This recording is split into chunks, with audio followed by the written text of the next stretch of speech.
Selamat pagi sahabat Bahari. Pemasaran secara digital adalah faktor penting bagi berbagai UMKM sektor kelautan dan perikanan untuk bertahan dan melaju pada masa pandemi saat ini. Digital marketing telah menjadi faktor penting agar UMKM mampu bertahan dan berkembang seiring perubahan perilaku masyarakat dalam berbelanja dengan menggunakan platform belanja online yang menjadi peluang bagi UMKM untuk mengembangkan bisnisnya. Di sisi lain, Indonesia saat ini termasuk ke dalam 5 besar negara pengguna sosial media tertinggi di dunia, yang salah satunya ialah Facebook, yang mana sudah mencapai kurang lebih dari 130 juta pengguna. Melihat hal demikian, pemasaran digital merupakan peluang besar di tengah pandemi ini, serta mudah dalam mendapatkan keuntungan karena kebutuhan pangan menjadi komoditas utama yang memang dibutuhkan oleh masyarakat. Seperti apa strategi pemasaran digital yang dapat dilakukan oleh UMKM KP, serta bagaimana langkah strategis mempromosikan penjualan produknya melalui e-commerce agar UMKM sektor kelautan dan perikanan menjadi lebih unggul dan maju, baik secara lokal maupun internasional. Pada kesempatan kali ini, kita akan langsung tersambung bersama dosen program studi Permesinan Perikanan Politeknik AUP, Bapak Bambang Murtioso APMM, yang akan membahas Digital Marketing Optimization Perikanan Dunia pada Vocational Sharing Lecture AUP Voice Jumat ini bersama saya, Ririn Rosita. Saya akan langsung menyapa Bapak Bambang yang sudah tersambung bersama kita. Selamat pagi Bapak. Selamat pagi. Terima kasih sudah bergabung secara live stream bersama AUP Voice pagi ini. Bapak bisa dijelaskan seperti apa strategi pemasaran digital yang dapat dilakukan oleh UMKM KP saat ini, serta bagaimana langkah strategis mempromosikan penjualan produknya melalui e-commerce. Kami persilahkan Bapak.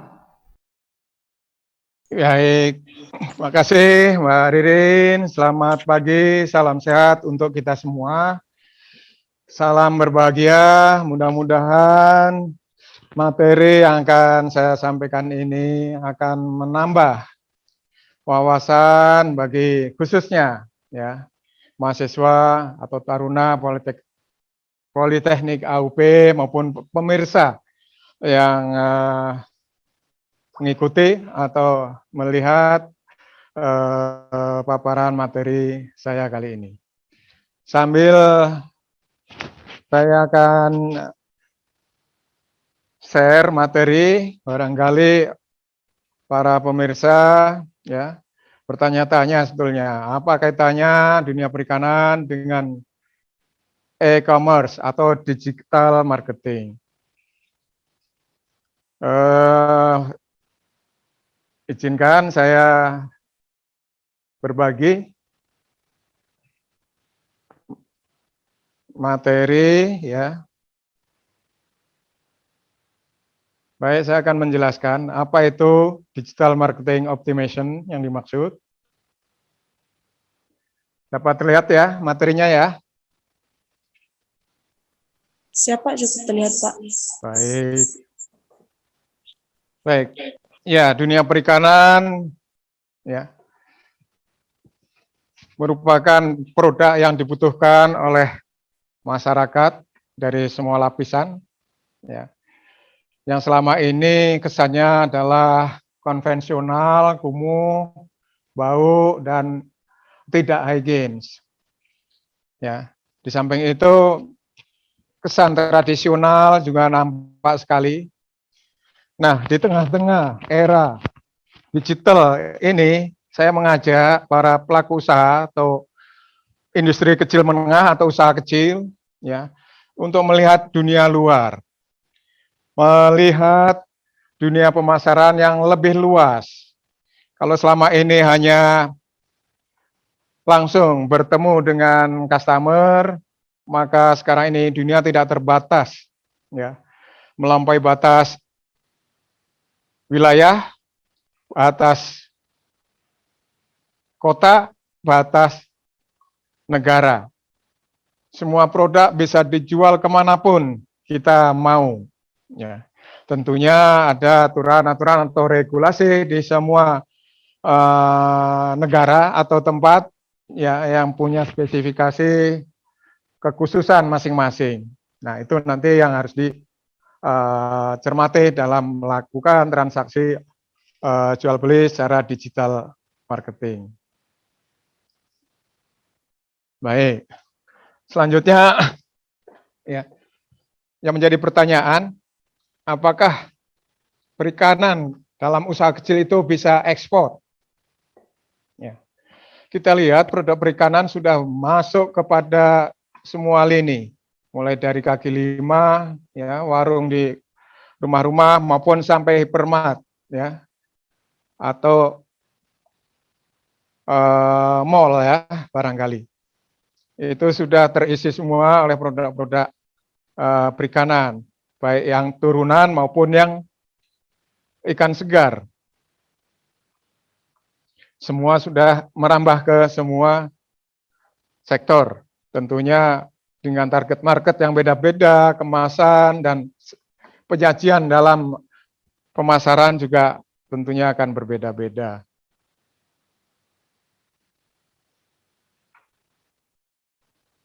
Pertanyaannya, apa sih ekspor itu? Ekspor bagi pelaku kecil atau usaha kecil sepertinya dunia lain. Sepertinya hanya mimpi. Sepertinya terlalu jauh dari bisa direalisasikan. Susah. Di sini saya dapat menggambarkan, ya, pemikiran yang seperti itu ibaratnya kita takut akan bayangan hantu. Sedangkan hantu itu sendiri tidak berbayang. Ya. Tapi kalau kita bicara ekspor, yang terbayang adalah susah, ya, bukan dunia kita, hanya sekedar mimpi, maupun terlalu jauh dari jangkauan kita.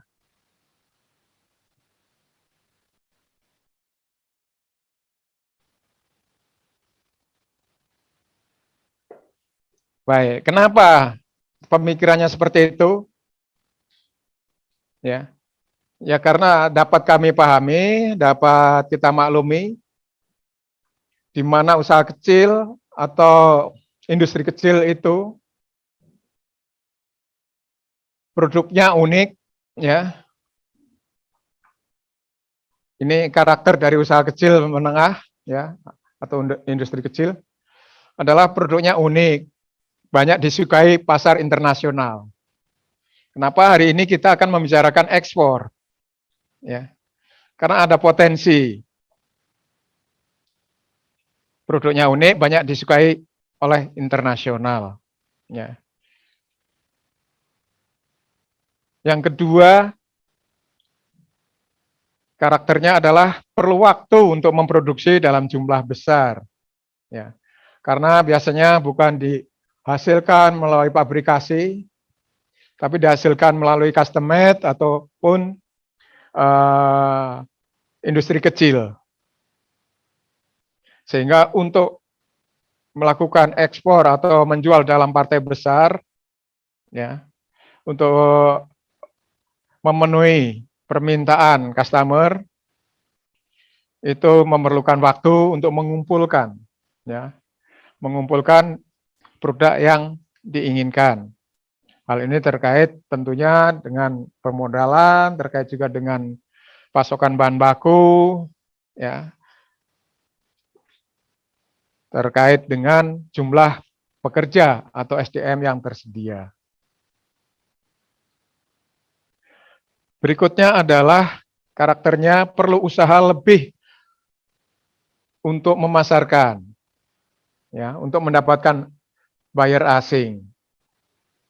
Nah, di zaman digital sekarang, di zaman transformasi, ya, informasi yang lebih mudah, kendala kaitannya dengan buyer ini sudah mulai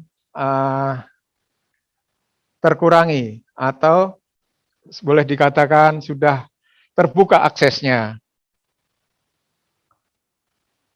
Selanjutnya promosi terbatas, ya, dengan keterbatasan modal, keterbatasan pengetahuan kaitannya dengan pemasaran, promosi belum menjadi sesuatu yang diprioritaskan untuk digarap, ya. Sehingga kadang-kadang produknya itu berdasarkan contoh ataupun berdasarkan informasi dari mulut ke mulut. Nah, ini ciri khasnya yang pasti adalah tidak banyak yang bermodal besar, ya. Karena modalnya sedikit, tentunya produksinya juga terbatas, SDM-nya juga terbatas, sehingga mendapatkan produk yang volumenya banyak memerlukan waktu. Bisa memproduksi, sulit memasarkan di pasar internasional. Kenapa? Karena asik dengan berproduksi saja. Ya. Tidak sempat untuk memikirkan pemasarannya. Kadang-kadang pemasarannya orang lain yang mengambil manfaat. Sehingga dalam hal ini dengan zaman sekarang, ya, memutus rantai pemasaran, pelaku usaha selain berproduksi juga langsung bisa mempromosikan produknya ke seluruh antero dunia. Berikutnya, kadang berprinsip, yang penting laku. Ya, yang penting bisa kembali modal dulu, bisa berproduksi lagi supaya pegawainya bisa bekerja. Ya. Tidak ada spend untuk menyimpan, ya, atau mengumpulkan produk dalam jumlah yang besar atau dalam waktu yang cukup lama. Ya. Kalau 2 bulan tidak terbayar, pasti akan terhenti produksinya. Ya, karena keterbatasan modal. Berikutnya adalah kualitas produk sering terabaikan. Sama, kaitannya yang penting laku, akibatnya produk yang dihasilkan pun tidak standar, ya, tidak certified. Sekarang produksinya kualitasnya baik, begitu dapat pesanan berikutnya kualitasnya menurun, ya, karena tergesa-gesa, SDM-nya kurang, ya, merekrut tenaga baru, sehingga kadang-kadang kualitasnya menjadi berkurang dan mengecewakan buyer. Less regulation, maksudnya apa? Kadang-kadang berproduksi, ya, ingin menjual tapi tidak paham regulasi, ya. Entah itu regulasi kaitannya dengan produk, dengan ketentuan komposisi produknya, maupun aturan-aturan yang berlaku di negara tersebut. Ya, nggak usah ke negara lain, di negara sendiri saja kadang-kadang regulasinya tidak dipahami, kurang informasi atau kurang tahu. Nah, ini akhirnya karena sibuk dengan berproduksi, mayoritas produk dari UKM, dari IKM ini diambil oleh orang lain, sehingga yang mendapatkan margin banyak adalah orang lain.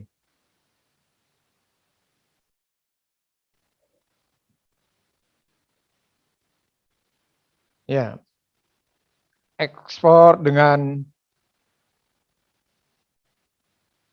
berbasis digital dan teknologi dan sistem logistik.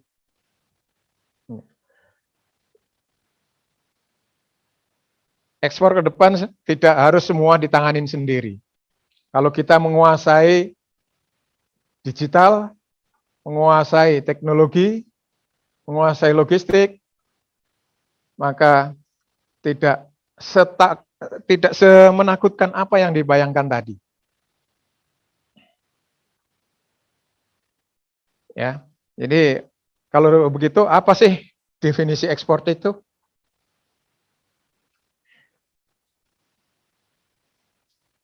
Mari akan saya lebih detailkan lagi sebelum jawab definisi daripada ekspor. Marilah kita bertanya, kenapa harus ekspor? Ya, Kenapa harus ekspor? Ya, yang pertama Indonesia, khususnya kita bicara sektor perikanan ya. Indonesia kaya akan sumber daya, ya, sumber daya ikan atau ikan dan turunannya, ya, atau perikanan. Berbagai macam kebutuhan masyarakat dunia itu luar biasa banyaknya di sektor perikanan. Yang kedua, Indonesia kaya akan SDM. Baik jumlah populasinya, kreativitas SDM-nya, intelijensinya, maupun budayanya. Selanjutnya, letak geografis Indonesia. Indonesia itu strategis sekali tempatnya ya. Mungkin saudara-saudara tahu semua, letak Indonesia mau menjangkau ke Eropa, ke Asia, maupun ke Australia, relatif letaknya menguntungkan, artinya memungkinkan untuk tidak biaya tinggi. Kemudian adalah international market yang terbuka. Zaman sudah berubah, ya, pasar terbuka, ya, baik ekspor secara corporate maupun industri maupun personal, memungkinkan untuk berjualan. Ya. Kemudian Indonesia diapresiasi produknya di mancanegara, ya. Entah itu yang produk kerajinan, handicraft, atau produk-produk yang memiliki keunikan tersendiri. Selanjutnya, mengurangi ketergantungan produk asing. Ya. Kalau bisa mengekspor, jangan hanya mengimpor terus. Selanjutnya adalah meningkatkan harga diri dan martabat bangsa. Tentunya kalau produk kita ya membanjiri mancanegara, bendera Indonesia akan berkibar di mana-mana, akan terkenal bangsa Indonesia.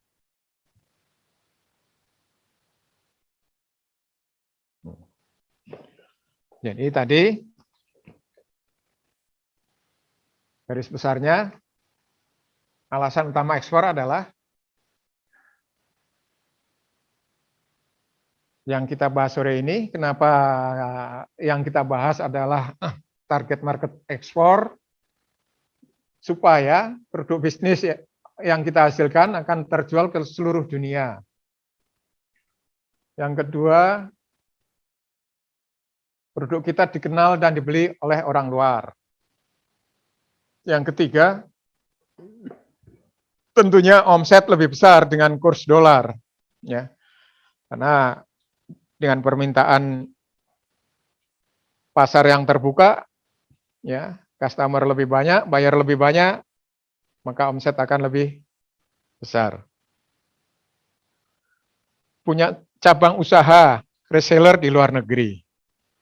Hal ini sangat memungkinkan baik yang industri, ya, yang factory, maupun yang skala personal rumahan, bisa saja punya cabang usaha, bisa punya reseller di luar negeri. Selama ada jalinan, ada komunikasi, dan ada kontak. Nanti akan saya jelaskan lebih lanjut. Yang terakhir adalah tentunya laba lebih besar daripada pasar lokal. Ya, ya karena dibayar dengan uang dolar biasanya, otomatis margin yang kita dapatkan akan lebih besar. Ya.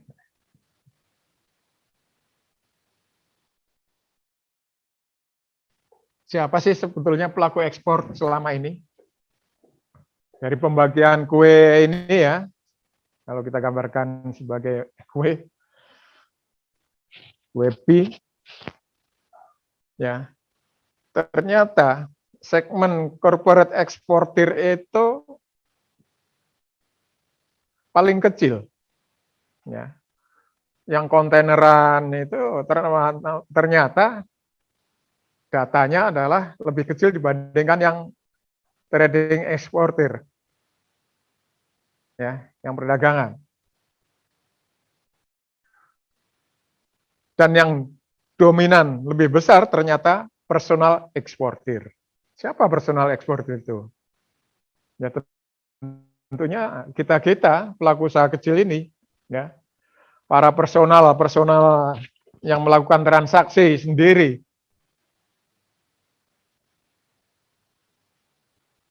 Ya, jadi kita kategorikan pelaku eksportir adalah yang nomor 1 eksportir personal, yang kedua medium eksportir atau eksportir yang menengah, yang ketiga perusahaan besar. Jadi ternyata personal eksportir ini mendominasi daripada transaksi ekspor impor.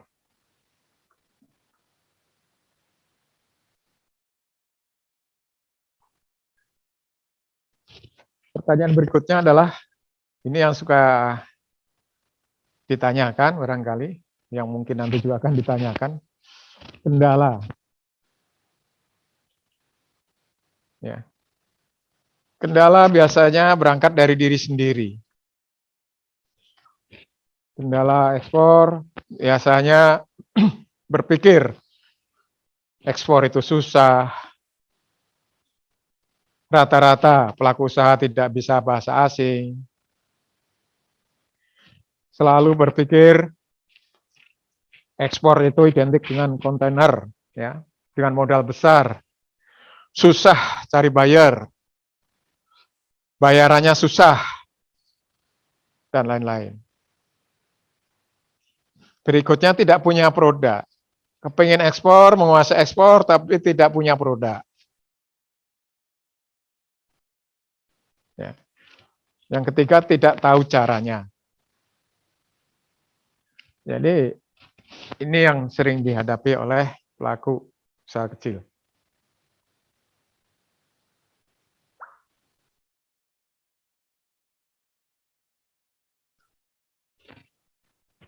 Adapun kendala ekspor pada umumnya, ya, yang menjadi hambatan dari para pelaku usaha kecil ini adalah, yang pertama tidak memahami regulasi negara asal. Yang kedua, tidak memahami regulasi negara penerima. Negara asal itu dalam hal ini kita, ya, Indonesia, ya. Kadang-kadang tidak tahu mana yang boleh diekspor, mana yang tidak boleh. Ya. Contoh di produk perikanan itu umpamanya ada ikan-ikan yang dilindungi, ya, ikan-ikan langka, ya, yang masuk daftar CITES apa kalau nggak salah namanya itu. Ya.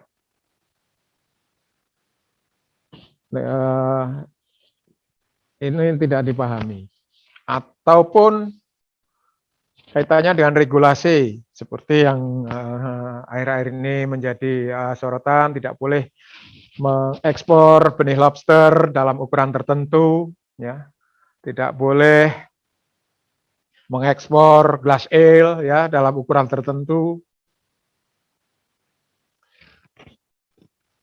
Kendala berikutnya regulasi negara penerima. Dari negara asal, dari Indonesia, dapat izin, dibebaskan. Tapi ternyata di negara penerima menolak, memprotek. Ya, ini yang harus dipahami juga. Jangan sampai kita sudah mengumpulkan produknya, ternyata tujuan ekspornya tidak mengizinkan regulasinya di negara tersebut. Kendala berikutnya kaitannya dengan kurang pahamnya dalam hal perizinan ekspor. Ya. Berikutnya cara mengirimnya, ya, dengan ekspedisi apa produk kita akan diekspor. Berikutnya adalah produk unggulan. Jadi produk yang memang dibutuhkan oleh negara, ya, yang membutuhkan produk kita, ya. Kalau mempunyai keunggulan, pasti pemasaran akan berkelanjutan. Kesulitan berikutnya adalah cara menemukan buyer dari luar negeri. Buyer itu tidak harus orang luar negeri. Ya. Kalau dalam usaha jualan kecil-kecilan, buyer bisa juga tetangga kita, saudara kita yang ada di luar negeri, ya, yang bisa dikontak untuk membantu pemasaran atau juga merintis usaha pemasaran di sana. Kendala berikutnya adalah metode pembayaran, ya. Bagaimana kesepakatan dalam pembayaran. Ini kendala-kendala yang sering dihadapi dalam melakukan penjualan ekspor. Pertanyaan berikutnya adalah, apa yang diekspor? Ya. Di era digital sekarang, ya, dengan model e-commerce ini, pertanyaan apa yang bisa diekspor, bisa dijawab apa saja yang bisa dijual asal ada yang beli. Jadi tidak terbatas yang diekspor itu, ya. Tidak harus berupa kontaineran produknya. Manakala penjualan sudah melewati batas negara, boleh dikatakan kita sudah melakukan ekspor. Apa saja yang bisa diekspor, apa saja yang dibeli. Apa saja asal ada yang beli, ya. Prinsipnya asal ada yang beli. Bisa saja kita jualan ikan asin selama umpamanya tadi kita punya mitra di Taiwan yang banyak ekspatriat, ya, tenaga kerja kita yang di sana yang mungkin rindu dengan makanan Indonesia, ya, bisa jualan sambal, ya, bisa jualan ikan asin, bisa jualan produk-produk olahan ikan yang lainnya, ekspor ke sana atau ke Malaysia barangkali yang selera ininya tidak jauh berbeda, ya, sebagai rumpun Melayu, maupun ke mana Hong Kong yang banyak juga ekspatriatnya. Jadi yang paling gampang adalah tadi menjajakin pasar yang kita kenal dulu. Nanti akan terbuka sendiri buyer-buyer yang lain. Nah, ini adalah contoh konkret sebetulnya bahwa kita, ya, ini adalah salah satu produk dari program studi permesinan perikanan, ya. Dalam hal ini yang saya tampilkan adalah produk-produk ini buatan Taruna, ya. Buatan Taruna yang karena hambatan tadi, ya, apa namanya, dalam hal pemasaran, ya, kadang-kadang bisa berproduksi tapi tidak bisa melakukan penjualan, ya. Ada alat kontrol di budidaya, ya, dengan teknologi smart gitu, ya, yang bisa dikendalikan semuanya dari handphone, ya. Ada teknologi ice luring, ya. Ya, ini pemasarannya kurang greget, artinya nggak secara masif bisa dipromosikan di digital marketing. Ya. Ada produksi IoT, ya, kaitannya dengan alat-alat kontrol, ya, kontrol parameter-parameter yang ada di budidaya. Ya. Ada Avika UC yang bersama juga. Ini adalah kemajuan-kemajuan teknologi yang sudah diterapkan, diimplementasikan di program studi permesinan perikanan yang sudah bisa diproduksi di program studi permesinan, ya, yang masih perlu dukungan untuk memasarkan. Ya, karena sibuk dengan memproduksi sehingga lupa pemasaran. Ya. sehingga masih mengandalkan informasi dari mulut ke mulut, ya, atau melihat demonstrasinya, ya, belum bisa masif secara dipasarkan. Ya. Sekarang tidak terbatas, yang penting ada yang mau beli, kita bisa jualan. Ya. Bisa jual ke luar negeri, manakala yang petani di sana juga teknologinya kita anggap ya lebih baik. Ya. Jadi sebetulnya ekspor itu mudah, benarkah? Ekspor itu mudah?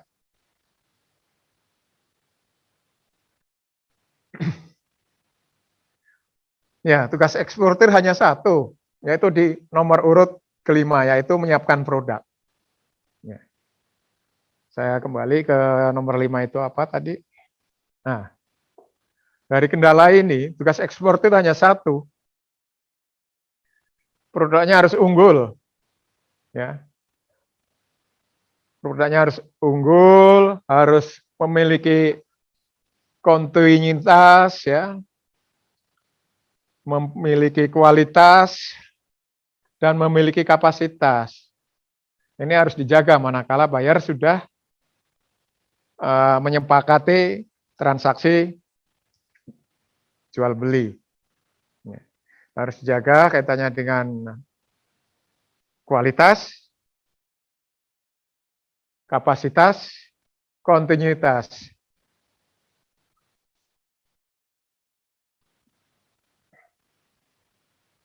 Kita kembali lagi.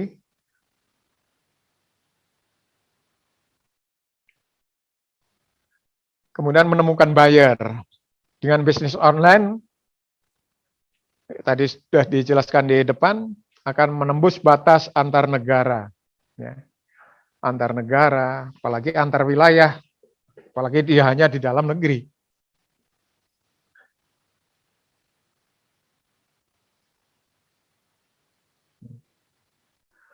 Dengan kemajuan ya internet, ya, dengan kemajuan teknologi, maka industri kecil menengah pun bisa mendunia, bisa jualan ke seluruh dunia, asalkan memahami apa itu internet marketing dan memahami sistem logistiknya. Ya. Logistik dari produksi, ya, quality control, ya, kemasan, sampai tahapan kepada jasa pengiriman barang. Ini yang harus dikuasai.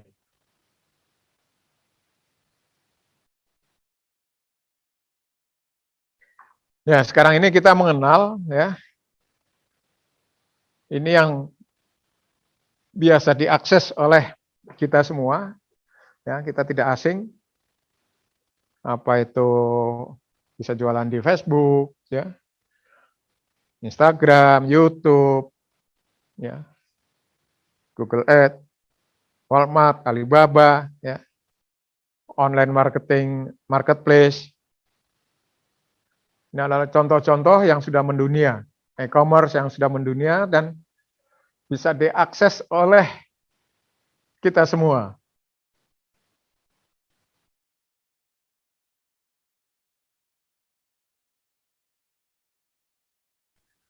Ya, ini yang tadi sudah dijelaskan, ya, barangkali kaitannya dengan kendala.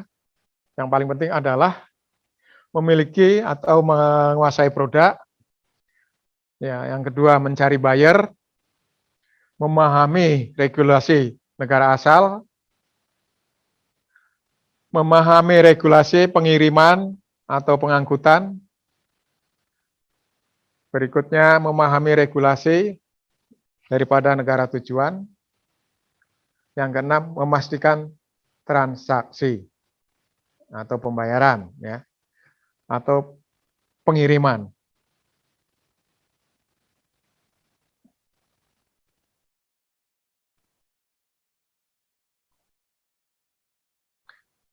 Cara ekspor, ya, industri kecil atau usaha kecil menengah biasanya melalui jasa titipan atau kurir. istilahnya kurir dari pintu ke pintu, langsung ya.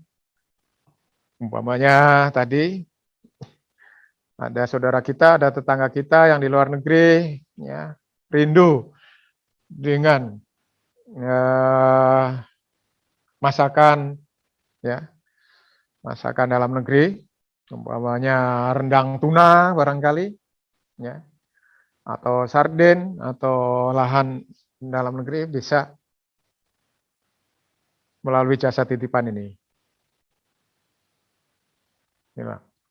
Yang kedua melalui perusahaan jasa pengurusan ekspor. Ini biasanya dikolek oleh jasa pengurusan ini sehingga terkumpul produk dalam jumlah banyak, ya, sehingga nanti akan dikirim via kontainer atau dalam partai besar. Yang kedua adalah ekspor mandiri. Ekspor mandiri, ya, artinya kalau kita punya buyer, kita punya kontak person, yakin persis buyer kita akan bertransaksi. Dan kebanyakan orang kita biasanya dibayar lebih dulu baru dikirimkan.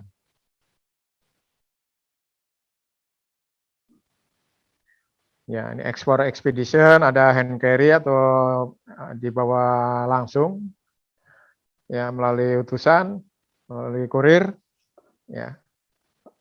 Seperti yang selalu kita belanja online sekarang ini, biasanya ada kurir yang nganter, ada land cargo, via truk, ya, atau via mobil, via udara dengan pesawat ataupun lewat kapal laut.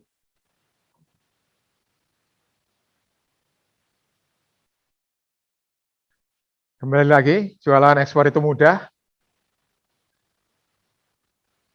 Yang penting adalah memahami internasional digital internet marketing, ya.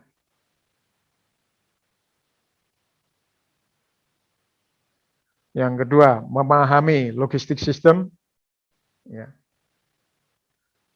Internet marketing itu bisa menggunakan marketplace tadi ya, reseller maupun penjualan langsung. Logistik bisa dengan kargo, bisa dengan si kargo atau tadi land kargo. Dan yang ketiga adalah negara tujuan. Regulasi negara tujuan yang harus dipahami.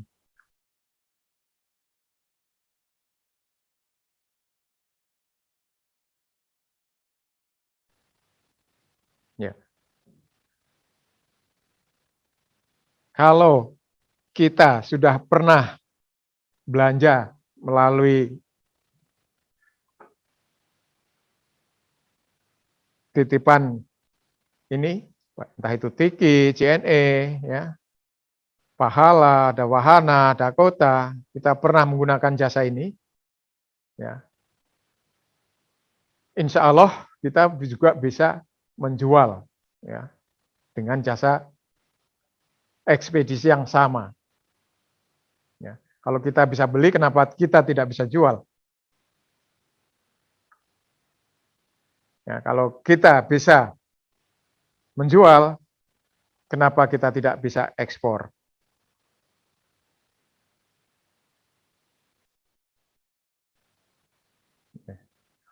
Ya, ini contoh-contoh pengemasan jualan dalam partai kecil, ya.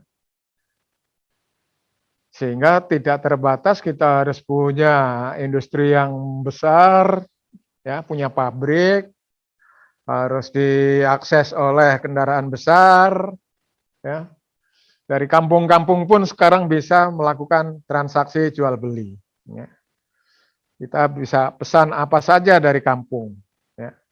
Dari kebutuhan dapur, ya, sampai kebutuhan fashion, barangkali kebutuhan makanan, kuliner segala macam. Dari ya, dari apa? Dari perumahan bisa lakukan penjualan. Ya, tidak harus punya showroom yang besar, tidak harus punya gudang yang besar. Ya. Ada order, ya, dibuat, ya, Ada order, langsung dikirim, ya. Stok tidak harus banyak-banyak, sesuai dengan kapasitas UKM-nya. Ini contoh-contoh barang-barang yang ya, yang bisa dijual, yang punya tadi keunikan, ya, digemari oleh customer, ya. Dan ada contoh-contoh produk perikanan. Ini punya nilai seni tinggi. Kalau hanya dijual lokal saja harganya rupiah, ya. Kalau bisa dijual ekspor, bisa dolar, tentunya dengan margin yang lebih besar. Ya. Jadi intinya materi saya siang ini atau pagi ini, ya, kalau perikanan bisa dieksplor, ya, semua yang mempunyai nilai unggul, nilai kelebihan bisa dijual, bukan hanya lokal tapi bisa diekspor. Ini akan membuktikan perikanan yang hebat dan Indonesia akan bermartabat, ya.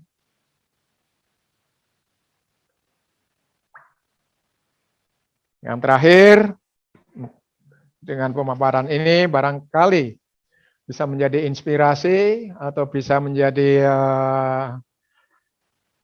inspiring, ya, atau menjadi ide bisnis, ya, untuk kalian semua. Mudah-mudahan bisa merealisasikan, ya, dan bisa menjadi pelaku usaha. Karena pelaku usaha di Indonesia masih sangat kurang, ya. Pemerintah mendorong untuk menumbuh kembangkan pelaku-pelaku usaha, ya, supaya tidak semuanya mencari pekerjaan, tapi menciptakan pekerjaan, ya. Tidak harus ke kota, tidak harus menjadi urban, tapi bisa berproduksi di kampung-kampung, di gunung-gunung, ya, dengan kemudahan logistik, ya, dengan kemudahan transportasi yang semakin baik, ya, semua produk tidak ada yang tidak laku, semua bisa dijual. Demikian materi dari saya, ya, barangkali bisa menambah pemahaman, ya, menambah ilmu, menambah semangat untuk kalian menjadi entrepreneur, menjadi eksportir, menjadi pengusaha, menjadi miliuner, ya. Kalau bisa menjadi bos, kenapa harus menjadi pekerja, ya? Sekecil apapun usaha yang kita lakukan, kalau kita bisa memperkerjakan orang lain atau mengkaryakan orang lain, itu jauh lebih terhormat, ya, dibanding kita harus mencari-cari pekerjaan. Demikian, salam sehat, semangat selalu. Terima kasih. Baik Bapak, kami sudah mencatat beberapa pertanyaan yang disampaikan terkait paparan yang baru saja Bapak sampaikan. Pertanyaan pertama Bapak, apa kendala yang dihadapi pengusaha kecil untuk memulai ekspor? Kedua, bagaimana merintis pemasaran produk yang kita hasilkan melalui e-commerce? Serta yang terakhir Bapak, bagaimana mengakses permodalan dalam memulai usaha? Kami persilahkan kepada Bapak. Baik, pertanyaan bagus sekali, ya. Walaupun tadi sudah sempat saya singgung sedikit-sedikit nanti, tapi ini fokusnya pada bagaimana pelaku usaha itu dalam menghadapi kendala untuk memulai ekspor, ya. Ya tadi, karena yang ada di bayangan pengusaha kecil adalah ekspor itu hanya sekedar mimpi, nggak kebayang, ya. Terbayangnya adalah rumit, ya. Terbayangnya adalah susah. Biasanya kendala utama tidak menguasai bahasa, ya. Kendala berikutnya tidak mengetahui cara transaksinya, cara pembayarannya, ya, sehingga takut barang dikirim tidak dibayar, ya, saling menunggu. Kendala berikutnya produksinya tidak memadai, ya, baik secara kualitas, kuantitas maupun kontinuitas. Jadi kalau bayar luar negeri biasanya kan menetapkan kuota. 1 minggu perlu berapa piece, ya. 1 minggu berapa ton atau berapa kilo yang bisa dihasilkan. 1 minggu perlu berapa berapa kali pengiriman. Nah, kendala-kendala ini yang kadang-kadang menjadi hambatan. Ya. Berikutnya juga kadang-kadang produk perikanan itu terkendala pada kontinuitas. Kadang bahan baku mahal pada musim tertentu, tapi kadang murah pada musim tertentu. Ini yang menjadi hambatan yang harus disiasati, ya. Harus dicari harga tengah, ya, di mana harga tertinggi itu seperti apa, harga terendah seperti apa. Ini yang harus dimiliki oleh para pelaku usaha untuk bisa menjaga kuantitasnya, untuk bisa menjaga kualitasnya, untuk bisa menjaga kontinuitasnya. Itu yang kendala yang dihadapi. Berikutnya adalah merintis pemasaran produk yang dihasilkan melalui e-commerce, ya. Ya, biasanya untuk sebelum masuk ke e-commerce yang mendunia atau yang kita jualan ke internasional bisa dimulai lagi, ya, dirintis melalui usaha lokalan dulu, ya, sambil mendapatkan masukan dari customer, rasanya seperti apa, seleranya seperti apa, ya, itu rintisan-rintisannya. Kalau penjualannya sudah meningkat, produksinya meningkat, nanti pelan-pelan ditingkatkan untuk memasarkan ke luar negeri. Kalau ke luar negeri sudah ada peminatnya juga, ya, dengan kapasitas tentunya yang masih terbatas, tentunya tidak harus untuk berkomitmen yang di luar kemampuannya, ya. Kalau kemampuannya hanya ukuran kilogram atau kuintal atau beberapa kilo, ya, jangan mensepakati yang ukuran partai besar. Jadi merintisnya adalah pelan-pelan, ya. Yang penting semangatnya itu ada, ambisi untuk jualan ke luar negeri ada. Pertanyaan berikutnya apa tadi? Bagaimana mengakses permodalan untuk memulai usaha? Ya, pemerintah, ya, dengan programnya banyak sekali pembelaannya atau dukungannya kepada pelaku usaha kecil, ya. Ada bantuan permodalan, ada bimbingan usaha, ya, ada bantuan kredit, ada kredit ringan, ada macam-macam. Yaitu pelaku usaha harus bisa mengakses itu, ya. Mengakses kepercayaan dari instansi-instansi pembina, ya. Entah itu di kabupaten, provinsi maupun di pusat. Ya, usaha-usaha kecil ini menjadi keinginan pemerintah, ya, menjadi sesuatu apa yang diharapkan oleh pemerintah ini untuk bisa menumbuh kembangkan usaha kecil, ya, sehingga pelaku usaha atau para entrepreneurnya itu presentasinya itu lebih meningkat.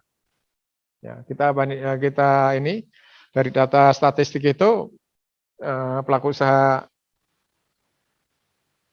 di kita itu masih sangat jauh dari ideal, Ya, jadi pemerintah masih mensupport, ya, mendorong itu untuk pelaku usaha ini, ya, yang dari belum usaha menjadi pelaku usaha, yang sudah berusaha ditingkatkan supaya lebih baik lagi, supaya lebih besar lagi, dan yang sudah besar supaya bisa membina atau mementorin pelaku usaha di bawahnya, ya, menjadi mitranya. Demikian barangkali yang dapat saya jelaskan. Baik sahabat Bahari, jawaban Bapak Bambang tadi sekaligus menutup perjumpaan kita dalam AUP Voice minggu ini. Bapak Bambang, terima kasih atas kesediaannya yang telah bergabung dalam AUP Voice pagi ini. Saya, Ririn Rascita, mewakili tim yang bertugas pagi ini, mengucapkan terima kasih atas kebersamaan sahabat Bahari. Saksikan terus AUP Voice dan salam AUP Wave.